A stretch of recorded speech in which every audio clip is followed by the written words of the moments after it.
Et pendant ce temps, une start-up aixoise travaille déjà sur le déconfinement.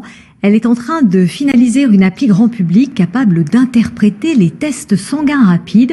Les derniers essais ont lieu en ce moment en collaboration avec l'hôpital Nord de Marseille et la Pitié-Salpêtrière à Paris.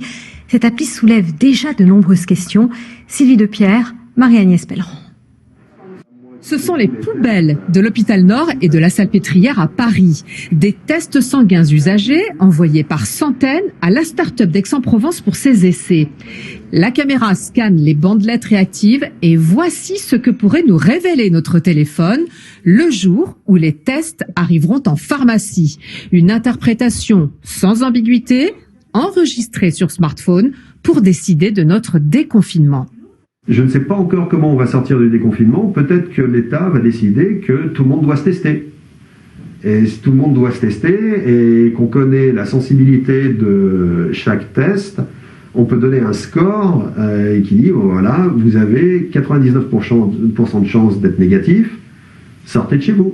Les locaux de la start-up sont en ce moment désertés. Mais comme tous les jours, l'équipe se réunit à distance. Le but étant de tester jusqu'à 100 000 personnes. Grande-Bretagne, Chine, Provence, tout le monde travaille 7 jours sur 7. Chaque jour, de nouveaux types de tests, peu lisibles, apparaissent dans le monde. Il faut moins de 24 heures pour que le logiciel les intègre. L'équipe n'attend plus que l'accord des autorités.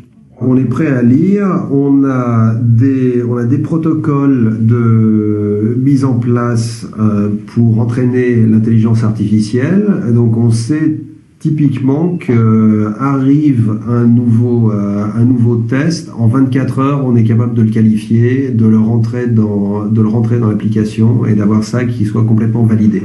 Ce qu'il manque maintenant, c'est l'arrivée massive de tests sanguins individuels en pharmacie. Il en faudrait plusieurs millions. L'application XR Covid sera gratuite sur l'App Store. Alors quand cette appli sera disponible, il faut savoir que ses utilisateurs pourront être géolocalisés anonymement afin que l'État décide des zones à déconfiner. Mais quand et dans quelles conditions? Nous avons posé la question au directeur général et cofondateur de l'appli. Dans combien de temps chaque personne pourra utiliser votre application? Alors, je ne veux pas me mettre à la place des autorités de santé. Il est évident quand on voit ce qui se passe en Hollande, en Angleterre, en Amérique, et quand on voit tous les sites qui se créent sur Internet pour vendre ces tests rapides, que ça va exploser, qu'on le veuille ou pas. Les gens vont en acheter, vont vouloir se tester, c'est un besoin naturel. Nous, on voudrait que XR Covid permette à tous ces gens qui vont le faire quand même, au moins une vérification de la conformité des tests qu'ils ont achetés. Et la désambiguation, c'est-à-dire sécuriser et rendre un résultat clair et interprétable par tous de ces tests. Qui recevra ces données et pourquoi faire? Alors c'est en discussion.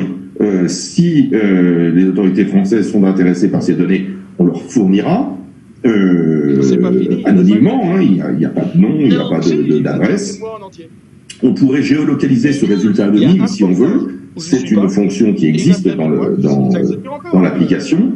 Notre réflexion est un peu plus loin. Notre réflexion, elle est que avec cet outil, avec XR Covid, on peut s'approcher d'un passeport, qui permettrait le déconfinement, tout en étant respectueux des libertés publiques, des lois existantes, et surtout plus efficace que de faire ça avec des bouts de papier.